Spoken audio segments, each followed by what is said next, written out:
Eu gostaria que vocês abrissem as Bíblias de vocês no livro de Romanos. Romanos 8, do 26 ao 37.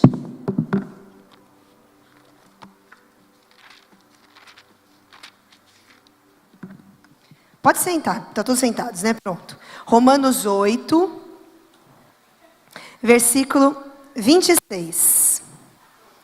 Essa semana que passou, nós estávamos mergulhados na questão de tabernáculo, correndo com a festa, organizando tudo isso.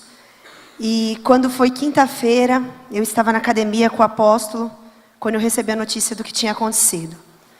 Eu confesso que o chão abre nessa hora. A gente fica desnorteado, como mãe que eu sou. É impossível você não se colocar no lugar de uma mãe, de um pai, no lugar da esposa. A gente sabe aqui, quando já tiveram filhos, a gente sabe que no momento que você tem um bebê, naturalmente você já fica desajustado emocionalmente. Já é um momento difícil, seus hormônios estão a 1000 por hora, é aquela fase de adaptação. E eu pensava, meu Deus, o que é isso com 30 dias? E eu não havia preparado ainda a mensagem que eu ia trazer no domingo. Eu ia fazer isso na quinta-feira. E na quinta tudo aquilo aconteceu. Na sexta nós fomos para o velório, enterro. E quando eu cheguei em casa, eu estava tão angustiada, com uma dor tão grande na minha alma, que eu falei, Senhor, como que amanhã eu levanto e vou para uma festa? E no domingo eu trago uma mensagem para a igreja. Como passar por tudo isso, de uma situação tão adversa que às vezes a gente vive, que mexe com as nossas emoções, mexe com a nossa vida, mexe com o nosso interior. O que trazer numa hora dessa? E aí eu fui buscar em Deus, e o Senhor me trouxe como tema dessa mensagem, que é Deus está conosco em todos os momentos. Em todos. É uma mensagem realmente para a gente enxergar que nós não estamos livres de passar por tribulação, nós não estamos livres de passar por problemas, nós não estamos livres de receber uma ligação que muda a rota da nossa vida. Mas em todos eles, Deus está presente. Então eu gostaria que você abrisse a sua Bíblia agora, no livro de Romanos, capítulo 8, versículo 26. E diz assim: e da mesma maneira, também o Espírito ajuda as nossas fraquezas, porque não sabemos o que havemos de pedir como convém, mas o mesmo Espírito intercede por nós com gemidos inexprimíveis. E aquele que examina os corações sabe qual é a intenção do Espírito, e ele que segundo Deus intercede pelos santos. Pode ir passando. E sabemos que todas as coisas contribuem juntamente para o bem daqueles que amam a Deus, aqueles que são chamados segundo o seu propósito. Porque os que dantes conheceu, também os predestinou para serem conformes à imagem do seu Filho, a fim de que ele seja o primogênito entre muitos irmãos.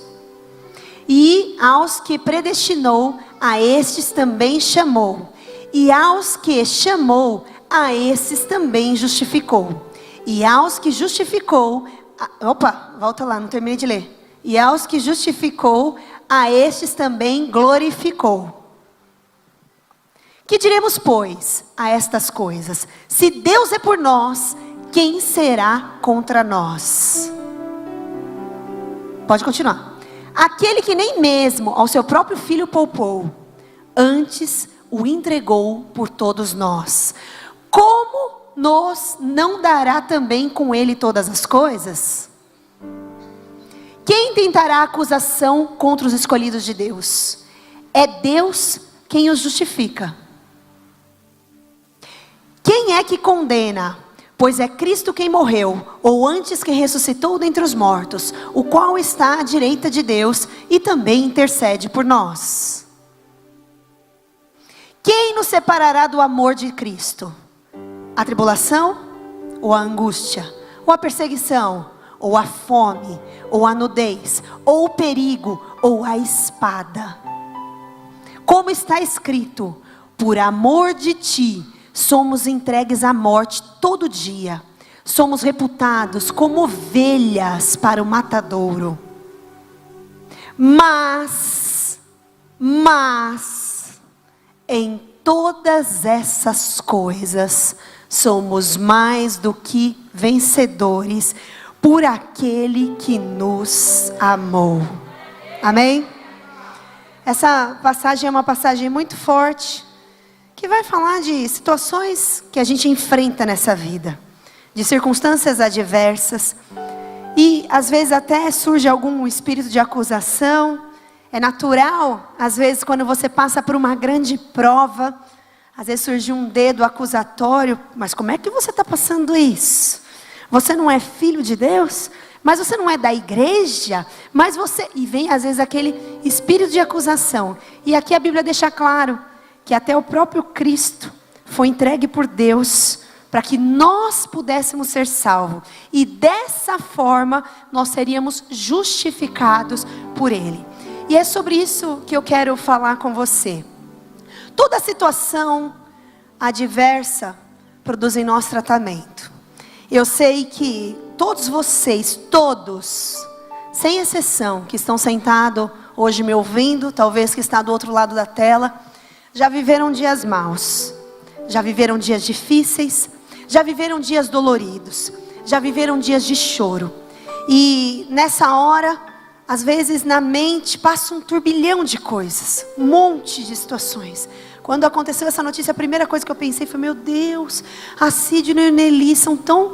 O Sidney e a Nelly são pessoas tão maravilhosas, tão focadas na igreja. A Isabela, o Evandro, um menino tão lindo, tão cheio de vida. Como pode uma coisa dessa acontecer? E a gente começa a se questionar e se deparar com situações às vezes que para nós não tem resposta. Para nós, a gente não encontra argumento plausível para o que acontece. A gente não consegue entender as razões daquilo. Mas aí Deus ministrou no meu coração a questão do tratamento. E como essas provas, essas tribulações vão nos moldando, nos forjando, nos capacitando e nos elevando de nível. Porque a gente sabe que a nossa vida aqui é passageira. O fato é, um dia é um, mas o dia é o outro. Um dia é um filho de um dia é a mãe do outro, mas um dia vai ser os nossos também. Quem dera a Deus que nós nunca passemos por enterrar um filho. Em nome de Jesus, que isso nunca aconteça, porque essa dor não tem nem nome, né? Quem perde uma mãe fica órfão. Quem perde um pai se torna órfão. Quem perde um marido se torna viúva. Quem perde um filho não tem nem nome, porque isso vai contra a natureza humana. Mas, se não nessa proporção tão terrível, muitas vezes a gente perde pessoas que nós amamos demais. Seja uma tia, seja uma avó, seja uma mãe. E nesses momentos de angústia, de dor, a gente passa por isso, mas a nossa vida não é aqui. Por pior que sejam essas dores da perca, a gente sabe que existe um depois de tudo isso. E isso aqui é um sopro diante da eternidade. E por que a gente passa por essas circunstâncias tão adversas? Porque nós estamos no mundo. E Jesus não nos enganou. Ele disse que no mundo nós teríamos aflições. Mas tem de bom ânimo, porque eu venci o mundo. É um tempo de passagem. E é um tempo para que nós possamos demonstrar de fato aonde está o nosso amor. E quando eu vi a Nelly e o Cid naquele momento daquele culto fúnebre, muitos de vocês estavam lá, e eu vi eles adorando com todas as suas forças a Deus. Eu falei: Senhor, é sobre isso.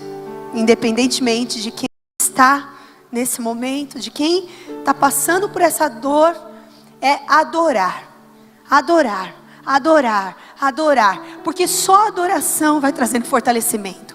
E eu estive com eles no dia que aconteceu, que foi na quinta. E quando eu cheguei lá na sexta-feira, ela olhou para mim e ela falou assim: apóstola, Deus acabou de consolar o meu coração. Ela falou assim: eu vim para este lugar com meu coração tão apertado, apóstola, tão apertado, eu nem queria vir. E eu falei: Deus, eu não vou ter força, eu não vou ter estrutura, eu nem quero chegar neste lugar. E naquela hora que eu cheguei aqui, a pastora Euridice me abraçou, fez uma oração por mim. E apóstola, eu diante de Deus, que eu senti toda aquela dor que eu estava sentindo sendo arrancada. E Deus falou para mim que Ele estava com o meu filho. Então, apóstola, eu sei que não vai ser fácil, mas Deus está guardando todas as coisas e Ele vai sustentar a gente todos os dias. E eu não estou mais com aquela dor. Queridos, eu confesso, quando eu olhei aquela mãe, eu falei: Deus, que nível de fé. Que nível de fé.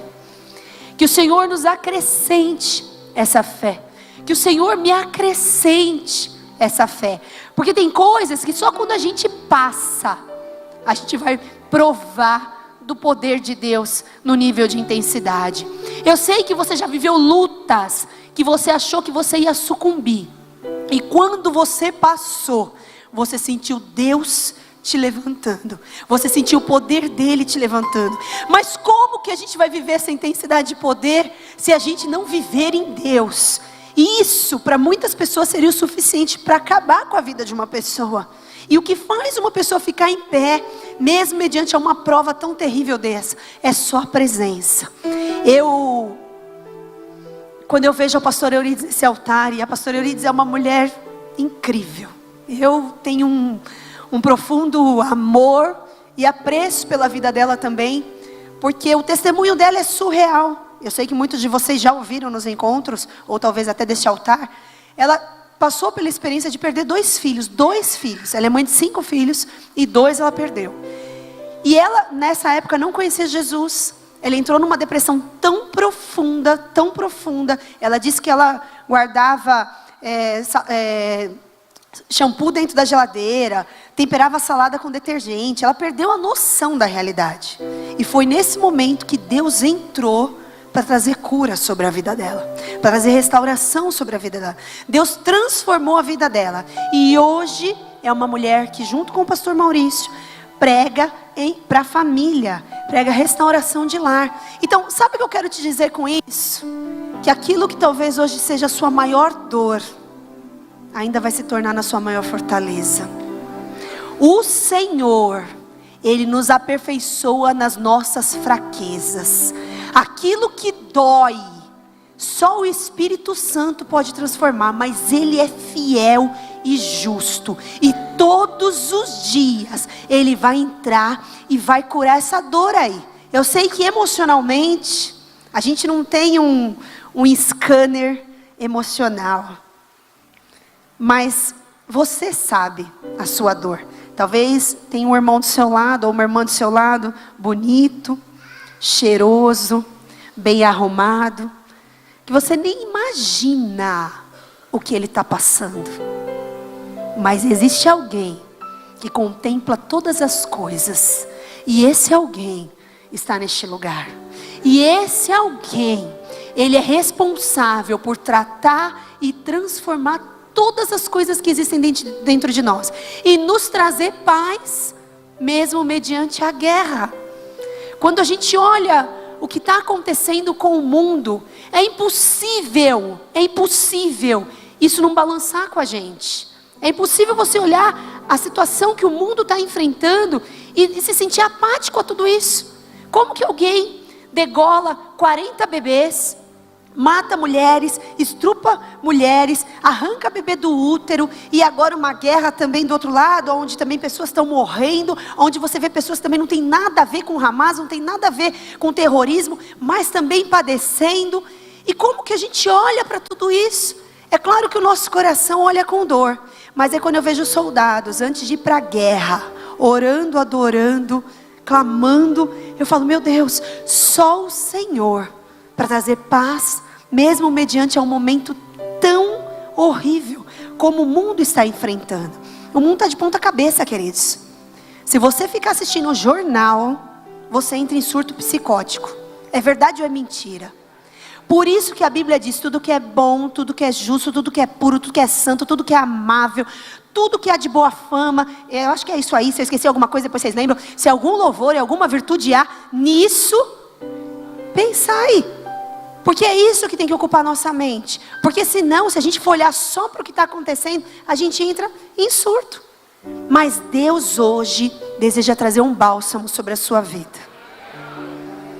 Sexta-feira eu fui para o meu secreto e falei: Deus, eu não tenho nem condição de ir para uma festa amanhã, nem muito menos subir no altar na segunda, no domingo. Eu preciso que o Senhor fale comigo, restaure as minhas emoções. E Ele fez, porque Ele faz isso com sabedoria e maestria. Ele é especialista em arrancar aquilo que traz dor e trazer a paz. E há muitas formas da gente crescer espiritualmente. O primeiro deles é ouvindo a palavra. Toda vez que você vem, se determina a sentar no banco de uma igreja, ou ir para a célula, ou ouvir uma ministração, você está tratando a sua alma, tratando as suas emoções e principalmente fortalecendo o seu espírito. Então é muito importante ler e ouvir a palavra. Tudo isso nos traz crescimento espiritual. É muito importante ouvir o ensinamento dos mais velhos e dos mais maduros na fé. Não só, e eu sou jovem, Rosélio, você não me olha rindo, tá bom? Ele olhou e riu. Eu acho que ele quis dizer que eu sou velha. Continuo jovem pastora dessa igreja, eternamente. Brincadeiras à parte, queridos. Mas quando você ouve uma pessoa mais velho na fé, é lógico que ele vai ter mais coisas para te ensinar. Assim como uma pessoa mais velha de idade. Senta com um idoso. Vai ouvir um idoso. Como ele te ensina coisas, valores, coisas às vezes que a gente não percebe. Mas essas pessoas com mais período de experiência nos passam coisas valiosas, não é verdade? Então essa também é uma forma de crescer. Outra forma de crescer, o nosso devocional, o nosso tempo com Deus, o nosso tempo de oração, o tempo de buscar a presença dEle. Mas além de tudo isso, o que nos amadurece, o que nos faz crescer, também são as situações adversas. E não tem jeito. Não tem jeito. Quando você está no parque de diversão, você não pensa na sua vida. Naquela hora você está dando prazer para a sua carne, sendo feliz. Não é assim?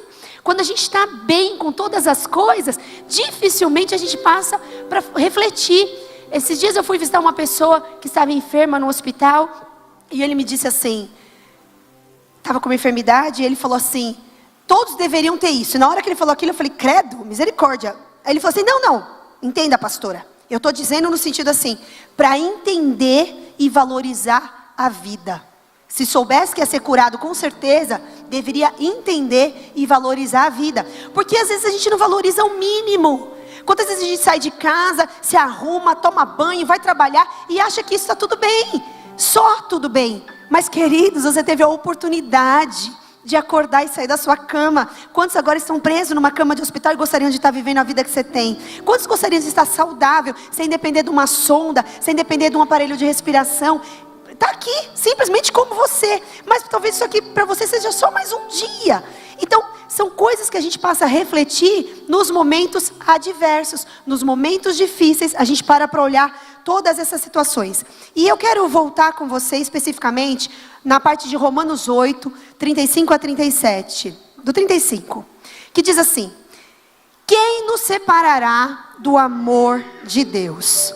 Será a tribulação, ou a angústia, ou a perseguição, ou a fome, ou a nudez, ou o perigo, ou a espada? Como está escrito: por amor de ti, somos entregues à morte todo dia. Somos considerados como ovelhas para o matadouro. Mas em todas as coisas somos mais do que vencedores por aquele que nos amou. E esse versículo, em todas as coisas nós somos mais que vencedores. A gente fala isso como jargão, não é verdade? O tempo todo. Em todas as coisas nós somos mais que vencedores, porque é bom demais ser vencedor. E todo mundo quer ser vencedor, a verdade é essa, ninguém quer perder. A gente não nasceu para perder, a gente nasceu para ganhar.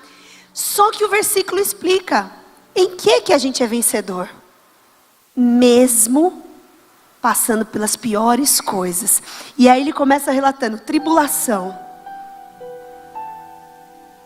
Como que a gente pode ser vencedor no momento de tribulação? Quando a gente não perde a fé, quando a gente permanece firme, quando mesmo aquela situação que nos chacoalha, porque tem dia que você se sente chacoalhado, vontade de largar tudo, você permanece firme. Foi tribulação, chacoalhou, balançou, mas estamos de pé. Aí fala, angústia, sabe aquela dor aqui, ó, aquela coisa que tá estranho? A Bíblia garante, você vai ser vencedor. Perseguição. Quantos já foram perseguidos no trabalho? Na família? Ontem eu ouvi uma pessoa me falar, porque a minha própria família fica o tempo todo tirando sarro, porque eu vou para a igreja. O tempo todo tirando sarro de mim e dos meus filhos, porque estão indo para a igreja. Pastora, como que eu lido com isso? Você já viveu isso? É claro que eu já vivi. Quem não viveu? Quem que se converte que não vive perseguição? Fome. Uma das maiores necessidades do ser humano é se alimentar. E se a gente não se alimenta, a gente fica raquítico. E passar fome é terrível. E eu fico pensando hoje naquela situação da guerra. Quantas pessoas estão sendo privadas de algo que é tão básico, que é se alimentar? Mas aqui a Bíblia nos garante, mesmo com fome, você será mais do que vencedor. Nudez. Nudez não fala só de ficar pelado, mas de uma exposição, de ser exposto, vergonha exposta, situação exposta. Perigo. Passar perigo é a pior coisa do mundo. Nós estávamos voltando ontem da festa de tabernáculos e a gente começou a perceber um movimento bem estranho assim no caminho de casa. 2 motoqueiros, com duas pessoas, um garupa, e aí estava na nossa frente, andando de uma forma bem esquisita. Nisso ele para e dá sinal para um outro que sai na nossa frente. E eu já comecei, meu Deus do céu, Reinaldo, diminui esse carro. Sabe assim, percebendo nítido que... Eu falei, Jesus, eles vão nos assaltar. Senhor, guarda a nossa vida. Mas olha, Deus foi tão bom, que eu não sei de que jeito aqueles 2 sumiram e desapareceram da rota. Eu tenho para mim que a intenção ali do coração era muito maligna, porque ficou muito notório assim. Até o Pedro, mãe, tá estranho. Começou a falar dentro do carro. Mas Deus nos guardou. Porque em todas as coisas, nós somos mais que vencedores. Amém? E espada. Espada vai falar de guerra, vai falar de luta. Vai falar de situações bem adversas. Então, quando o relatório é esse: quem nos separará do amor de Cristo? Será a tribulação? Ou a angústia? Ou a perseguição? Ou a fome? Ou a nudez? Ou o perigo? Ou a espada? Como está escrito: por amor de ti, nós somos entregues à morte, todo dia. Quando fala entregue à morte, não é só para uma morte física, mas muitas vezes é uma morte do seu eu, da sua vontade própria. Todos os dias nós temos que mortificar a nossa carne para ficar em pé, queridos. Senão você não sobrevive. Se você não matar seus desejos carnais. Eu já vi muitas pessoas, que quando conseguem um mínimo, se perdem do principal. Deus, a gente não negocia. Você pode ficar rico e você vai ficar em nome de Jesus. Você pode ter o casamento dos sonhos e você vai ter em nome de Jesus. Você pode ter filhos maravilhosos e você vai ter em nome de Jesus. Mas nada disso pode substituir a presença de Deus sobre a sua vida. Nada. Todos os dias o seu eu tem que morrer. O seu eu tem que ser levado sim para o matadouro, para que prevaleça a vontade dele. E também já vi muitas pessoas que no momento da dificuldade blasfemam contra Deus. Ah, Senhor, se você existisse eu não estaria passando por isso. Pastora, se Deus fosse bom, Como que ele ia permitir isso na minha vida? Já ouvi pessoas falando isso. Como que eu adoeci com Deus? Queridos, entenda, a tribulação faz parte, mas a coroa da vida está preparado para aqueles que vencerem. A coroa da justiça está preparada para aqueles que vencerem. Você só vai ter o seu nome escrito no livro da vida se você permanecer. E assim como Paulo, terminei o bom combate, guardei a fé. E quando a gente chegar naquele grande dia, porque lá é a única certeza, o que vai acontecer amanhã com a minha vida e com a sua, você não sabe. Quem dera a Deus que sejam só bênçãos. É esse o nosso desejo do coração. Mas a verdade é que a gente não sabe o que vai acontecer amanhã.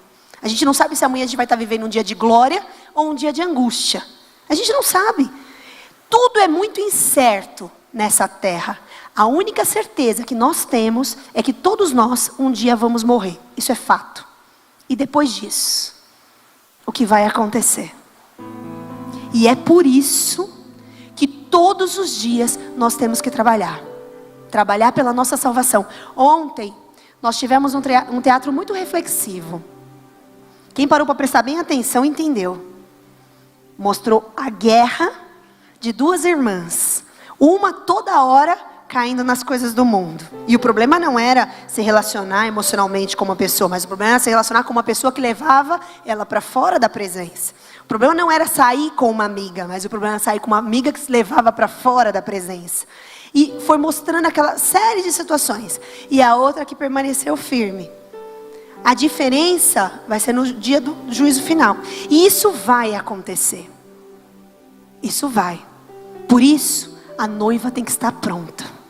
As lamparinas acesas. Assim como as virgens que estavam com suas lamparinas acesas. Que a gente não seja pego como as virgens desprevenidas. Porque a hora que ele voltar, nós teremos que subir com ele para a eternidade. Quantos anseiam por esse dia? Eu não sei você, mas ultimamente eu já estou maranata, maranata, maranata, porque esse mundo está ficando estranho. Só que ele vai voltar à medida que a gente trabalhar. Porque enquanto o evangelho não correr aos quatro cantos desse mundo, não tem como ele voltar. Então ele depende da nossa insistência, perseverança e principalmente pregação do evangelho. Agora, olha que coisa. Às vezes a gente acha que por ser cristão, a gente não vai enfrentar a tribulação. E aí, olha o que diz aqui no livro de Hebreus 5:7. Ele, Jesus. Desculpa, queridos, eu pulei um versículo, mas depois eu volto nele. Por enquanto, Hebreus 5:7. Isso.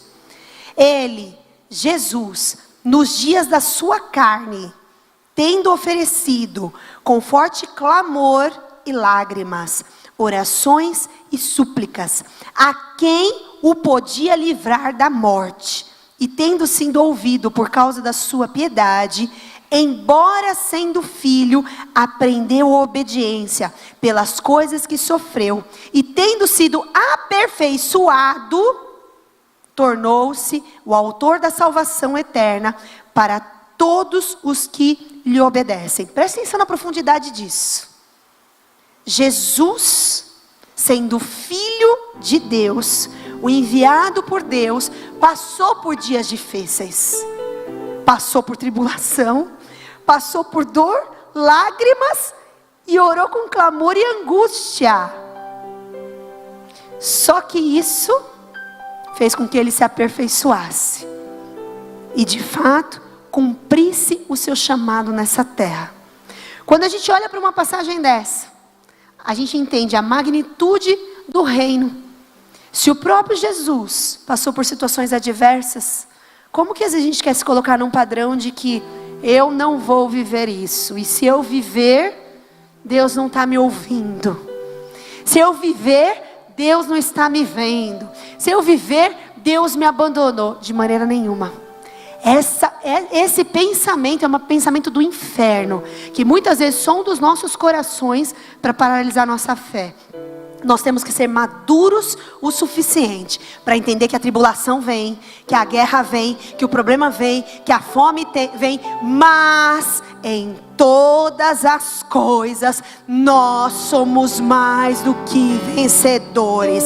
Nós vamos passar por tudo isso, para que um dia nós possamos entrar nos portões celestiais, se deparar com Deus e ter a nossa vida eterna. Amém? Você pode aplaudir ao Senhor por isso?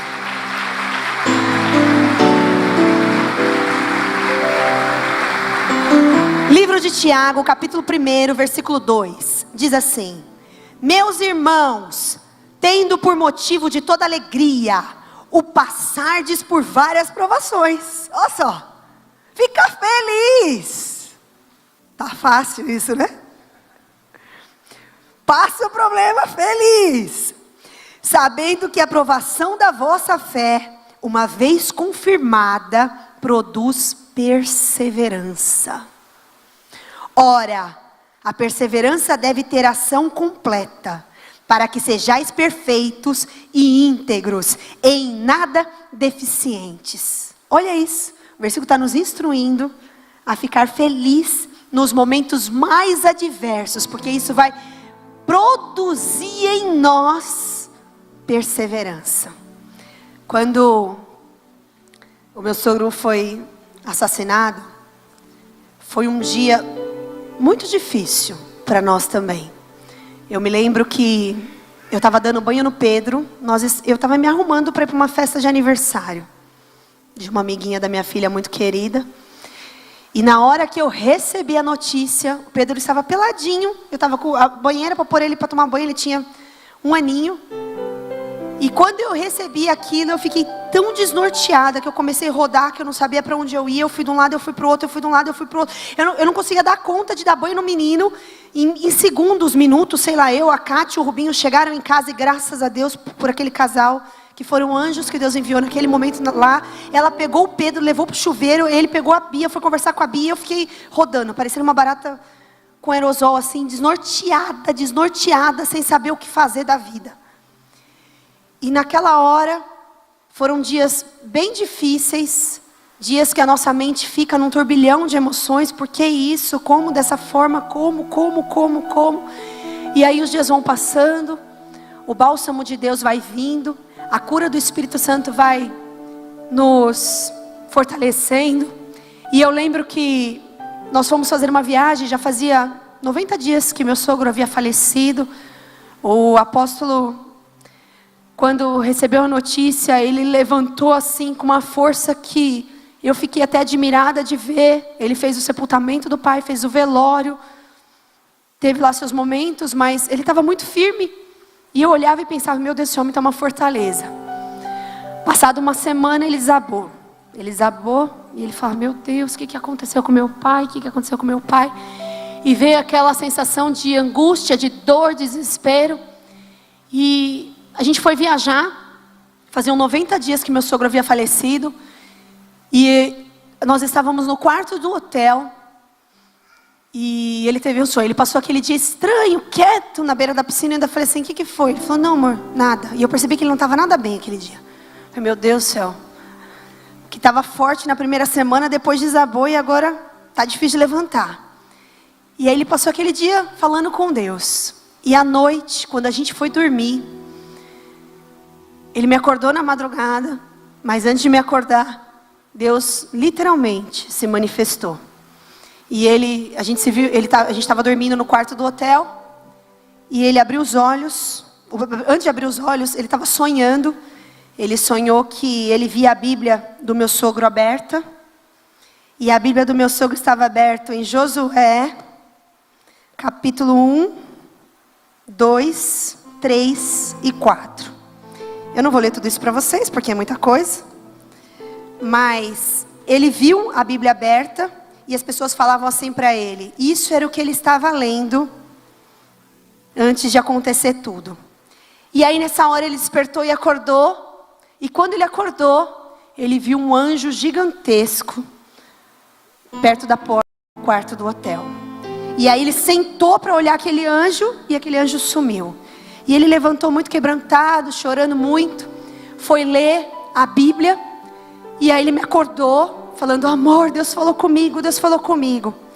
E o livro de Josué começa assim: e sucedeu depois da morte de Moisés, servo do Senhor, que o Senhor falou a Josué, filho de Num, servo de Moisés, dizendo: Moisés, meu servo, é morto. Levanta-te, pois, agora, passa esse Jordão, tu e todo esse povo, a terra que eu te dou aos filhos de Israel. E todo lugar que pisar a planta do vosso pé, vô-lo tenho dado, como eu disse a Moisés. Ele levantou e ele disse para mim: Deus falou comigo, meu pai está com Deus, agora é hora de se levantar e fazer o que tem que ser feito. Eu sei que tem coisas às vezes que nos desajusta, mas queridos, que nada nessa terra, nada, me escute, nada nessa terra pode ter maior força na sua vida do que a presença dEle. Nada pode te paralisar quando Ele é o condutor da sua vida, quando Ele é Senhor da sua história. Mesmo nos piores momentos, aqui, imagina essa situação. Moisés foi responsável por tirar aquele povo do Egito. Moisés foi levantado por Deus para uma grande transformação, tirar aquele povo da escravidão, aquele povo que vivia subjugado, vivia sendo aniquilado pelos egípcios. Moisés foi responsável por resgatar aquele povo e trazer esse povo para a presença de Deus, porque eles estavam perdidos, e levar esse povo para a terra da promessa. Só que no deserto, Moisés morre. Imagina Josué, que era discípulo de Moisés, que andava com Moisés, olhando para essa circunstância. Primeira coisa que fica na cabeça: como assim? O meu líder foi? Como assim? O meu líder não terminou de cumprir o propósito? Como assim? O que vai acontecer agora? E aí Deus vem. Falei: levanta, tenha bom ânimo. Eu fui com ele, mas passou dele, agora é a tua vez. Levanta que eu vou fazer com você. Então hoje Deus está falando aqui, em cada coração: agora é com você. Para de olhar para o que estava acontecendo, para de olhar para a dor, para de olhar para o que já aconteceu. Queridos, o passado é imutável, mas o futuro depende do que você vai fazer no presente. E agora é a hora de você se levantar. Agora é a hora de você se posicionar. Agora é a hora de você olhar para cima e dizer: Senhor, cura a minha dor, cura a minha ferida, restaura a minha alma, restaura as minhas emoções. Eu não vou parar, aconteça o que acontecer, eu vou permanecer firme. Eu sou filho, e como filho eu vou viver na terra prometida. E se não for nessa terra, vai ser na eternidade, mas será contigo em qualquer lugar, porque em todas as coisas eu sou mais do que vencedor em Cristo Jesus. Amém?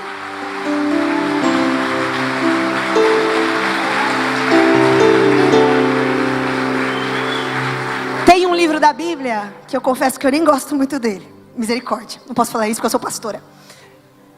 Deleta. Vocês não ouviram essa frase. Não é que eu não gosto, queridos. Eu vou explicar. É um livro da Bíblia que quando eu leio, dói na alma. É o livro de Jó. Porque Jó perdeu tudo. Depois Deus deu tudo. Mas Jó perdeu filhos. E filhos, mesmo que você tem em dobro, um não substitui o outro. Não é verdade?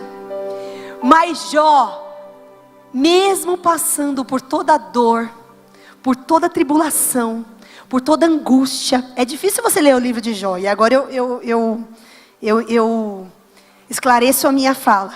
Porque é um livro que para mãe e papai dá aquele negócio, não dá? Ou será que só eu sinto aquilo? Você sente também? Mas mesmo passando por tudo isso, mesmo passando por toda essa adversidade, olha a declaração de Jó. Em Jó 42:5. Antes eu te conhecia só de ouvir falar, mas agora os meus olhos te veem. Ele falou isso no pior momento da vida dele. Por quê? Porque às vezes nos piores momentos são os momentos que a gente vai viver as maiores experiências com Deus. Nos momentos mais difíceis são os momentos que a gente vai ter mais intimidade. E Ele vai falar de uma forma mais particular ao nosso coração. Então, se você está passando um deserto hoje, olhe para esse tempo como um tempo de passagem. Você não vai viver nele. Não há mal que dure para sempre. Você não vai viver nesse deserto. Mas olhe para ele com capacidade o suficiente para discernir e entender que você vai passar, mas aquilo vai te ensinar muita coisa. Com a perda do meu sogro, nós aprendemos, primeiro, a depender de Deus, exclusivamente. E eu digo isso com muita clareza, porque na época eu tinha acabado de sair da Justiça Federal. Eu trabalhava na Justiça, já contei meu testemunho para vocês, vocês devem saber. Tinha um salário muito bom, o Reinaldo era empresário, também vivia, a gente vivia muito bem, financeiramente falando. E o meu sogro sempre teve uma condição também muito boa financeira. E quando eu decidi sair da Justiça, eu decidi sair pro nada. Eu vim para cá, na época não tinha salário, não ganhava nada da igreja. E eu realmente vim para cá para mergulhar no ministério. E para ter uma vida com Deus e seja o que Deus quiser. Só que quando eu abri mão da Justiça, e era para eu pedi um tempo de licença, e era para minha licença terminar em setembro ou outubro. Quando foi em junho, eu decidi que eu não ia mais voltar. E aí eu achei sacanagem da minha parte, ficar segurando a vaga, e depois vir em cima da hora e dizer não vou mais voltar. E eu fui lá e fiz o meu ofício de exoneração. E quando eu fiz esse ofício de exoneração, bateu lá no RH, eu fui exonerada, a psicóloga me ligou para saber se eu estava bem dos pinos, aquela coisa toda, você vai largar a justiça, mas o que está acontecendo? Passou em outro concurso? Não, eu sou pastora. Menina, pelo amor de Deus, as pessoas se matam para entrar no concurso, começou a tentar me convencer de ficar, mas enfim, saí da justiça. E eu saí em julho, em agosto meu sogro foi assassinado. A gente não dependia financeiramente dele, mas sabia que se precisasse de um socorro, ele ajudava. E naquela hora, em meio a toda aquela dor, uma das coisas que eu pensei foi: se o meu sogro tivesse sido assassinado e eu não tivesse saído da justiça, acho que eu não teria coragem de sair. E aí Deus falou ao meu coração profundamente: a sua dependência é minha. Você não depende de ninguém nessa terra e nunca vai depender. Nós aprendemos com tudo isso a valorizar mais a família, a ter mais tempo em família, a se importar mais com aquilo que realmente importa. Então, tudo traz aprendizado para a nossa vida. Olhe para esse momento que você viveu ou está vivendo e veja o que você pode extrair de bom dele, porque certamente tem coisas boas, apesar da adversidade. Por fim, em Gênesis 50, 20, José, que foi um ícone em relação a saber perdoar, a saber passar por tribulação, por situações adversas. A história de José nos motiva muito, porque José era o filho querido do papai. E de repente, pelos próprios irmãos, foi lançado num calabouço. E depois disso, foi parar numa prisão. E depois disso, ficou lá preso, passando todas as situações que você pode imaginar. Imagina o que é um filho querido, mimado, que tem tudo, inclusive uma capa que ninguém tinha. De repente, está numa situação de privação. Só que ele era tão temente a Deus, que ele começou a chamar atenção, mesmo no presídio. E de lá, ele se tornou um oficial na casa de Potifar. Foi comandar a casa de Potifar. Aí imagina que, poxa, Deus me honrou. Deus mudou a minha história. Obrigada a Deus, o Senhor me ouviu. Daqui a pouco a mulher endemoniada, cheia de pombagira, quer pegar o homem bonitinho, novinho, quer dar uma pegada nele de qualquer jeito. Não consegue, porque ele é temente a Deus e diz: ai de mim fazer um negócio desse contra o meu Senhor. Não. E tenta fugir dela. Ela inventa toda uma história. E o rapaz é jogado de novo no presídio. E fica lá. Eu não ia falar dessa história, então eu não me lembro exatamente quantos anos ele ficou preso. Alguém lembra aí? Bastante. Quanto? 13 anos? 12 anos preso. 12 anos, a idade do meu filho. Gente, é muito tempo. É muito tempo. Foi preso de novo. E depois daquele presídio, ele sai de lá através do sonho. Você já conhece a história, eu não vou entrar nesse mérito. E passa a ser o governador de todo o Egito. Ele passa a ser acima de Potifar, que agora é Faraó e ele. E aí, em Gênesis 50, 20, ele diz assim: vós na verdade intentais o mal contra mim, porém Deus o tornou em bem, para fazer como vedes agora, que se conserve muita gente em vida. Essa declaração ele faz para os irmãos dele. Quando ele se depara com os irmãos dele, que ele tem a chance de matar eles, exterminar, fazer o que quiser. Estava todos na mão dele. Aquele que te sacaneou, que acabou com a tua vida, talvez que te colocou numa situação de ser preso por 12 anos, agora todos eles estavam diante dele. E qual foi? 2 anos? 2 anos. Eu entendi 12. Desculpa aí, igreja. Eu falei que eu não lembrava do tempo, tá tudo certo, né? Vocês me perdoem? Eu não ia entrar tanto nessa história, por isso que eu não lembro. 2 anos. E aí, nessa situação toda, ele tinha a oportunidade de se vingar dos seus irmãos. Mas ele fez isso? Ele virou e falou assim: Deus permitiu que o mal que vocês me fizeram se tornasse em bem. Aí eu penso, o período que ele ficou preso, certamente Deus tratou tanto com as suas emoções, as suas dores, a sua alma, a ponto dele estar capacitado a se tornar o governador do Egito. Presta atenção, igreja. Isso que você está enfrentando hoje vai te levar a patamares muito maiores. Isso que você está enfrentando hoje, ou que você já enfrentou, que ainda dói, vai te levar a viver muito melhor. Porque isso vai te capacitar de uma forma extraordinária. Aquilo que é a sua maior dor se transformará na sua maior fortaleza. Amém? Se coloque em pé. Tem um provérbio que diz assim, não do livro de provérbios, tá? Isso não está na Bíblia. É um provérbio que é um ditado falado. Diz assim: homens fortes criam tempos fáceis, e tempos fáceis geram homens fracos. Mas homens fracos criam tempos difíceis, e tempos difíceis geram homens fortes. O que você vai escolher de tudo isso? Você pode escolher ser forte. Nós estamos vivendo numa geração de pessoas muito fracas. Pessoas que por qualquer razão, por qualquer motivo, fazem coisas horríveis. Que a igreja possa mudar esse padrão. Que a igreja seja a diferença para esse tempo. Que a igreja seja forte o suficiente para fazer a diferença nessa terra. Então eu quero orar com você. Você tem alguém aqui que sente que emocionalmente está vivendo uma dor grande e sabe que precisa de cura? E eu sei que muitos têm essa dor. Hoje você está no lugar certo, na hora certa, no tempo certo. O Senhor de todas as coisas está aqui.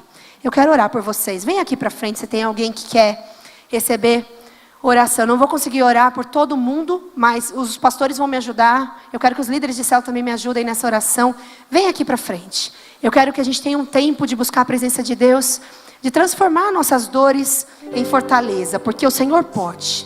O Senhor pode. O Senhor pode mudar toda essa circunstância. O Senhor pode nos fortalecer, mesmo mediante a toda a guerra. Amém? Por favor, podem vir. Eu quero que os pastores, os líderes, nós vamos...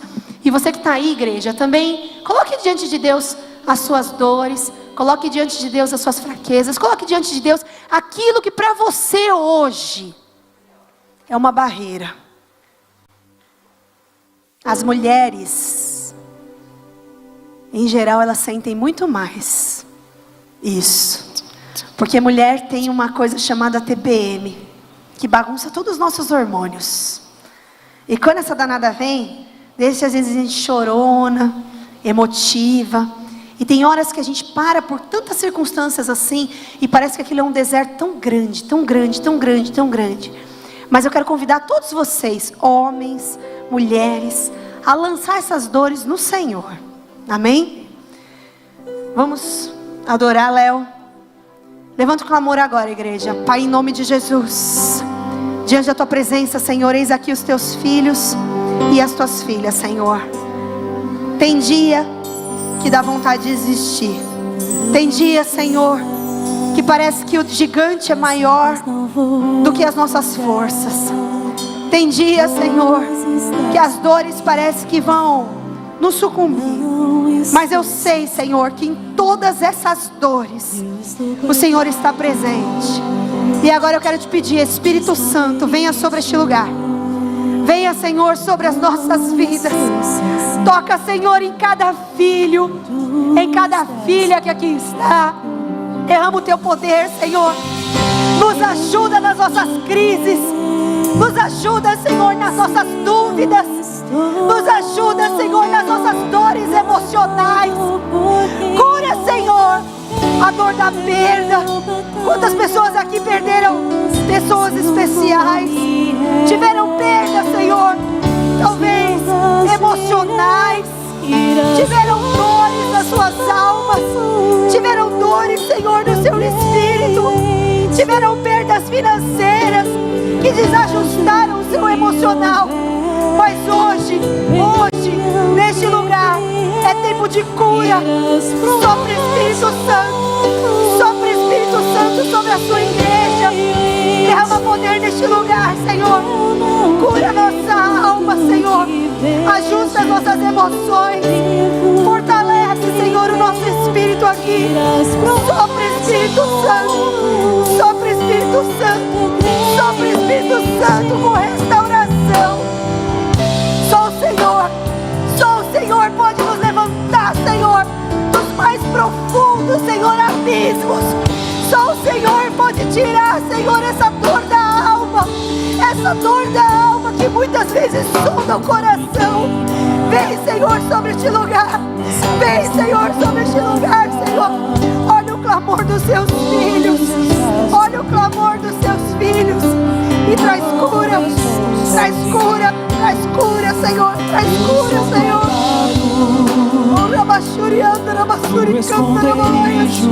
Vem, Senhor. Vem, Senhor. Vem, Senhor. Não estou sozinho. Tu estás comigo. Temer porque se eu estou guardado por quem nunca perdeu batalha. Seu nome é Jeová Jireh, irás prover de novo. Eu creio em ti.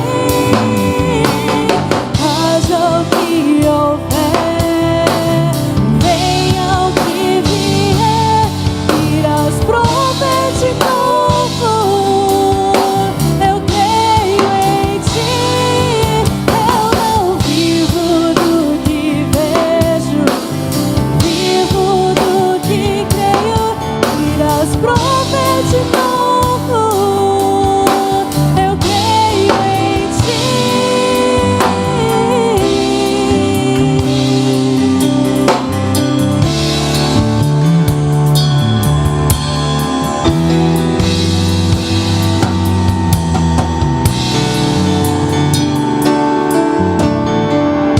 A tempestade e o vento forte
clamar para que o Senhor traga seu bálsamo de cura neste lugar, Senhor.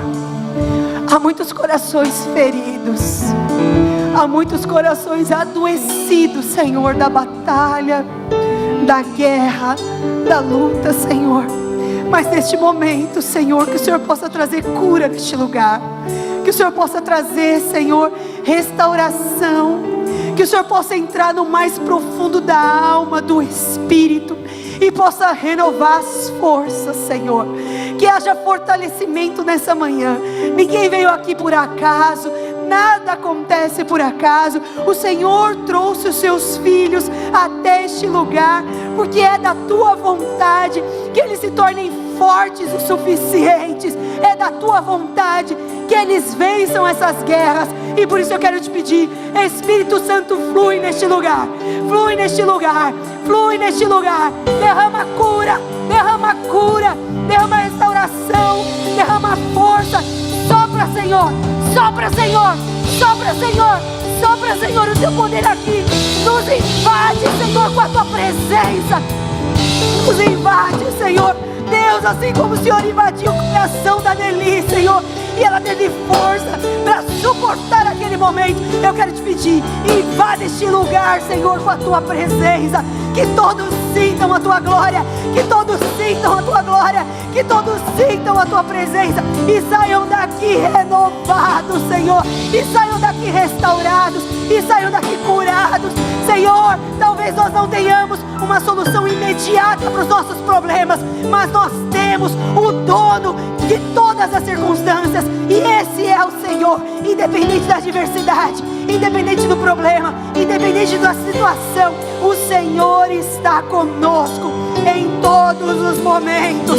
A morte, a vida, a fome, a nudez, perigo, espada, angústia, nada, nada, nada, nada nos separará do amor de Deus. Amém, amém. Dê uma salva de palmas bem forte.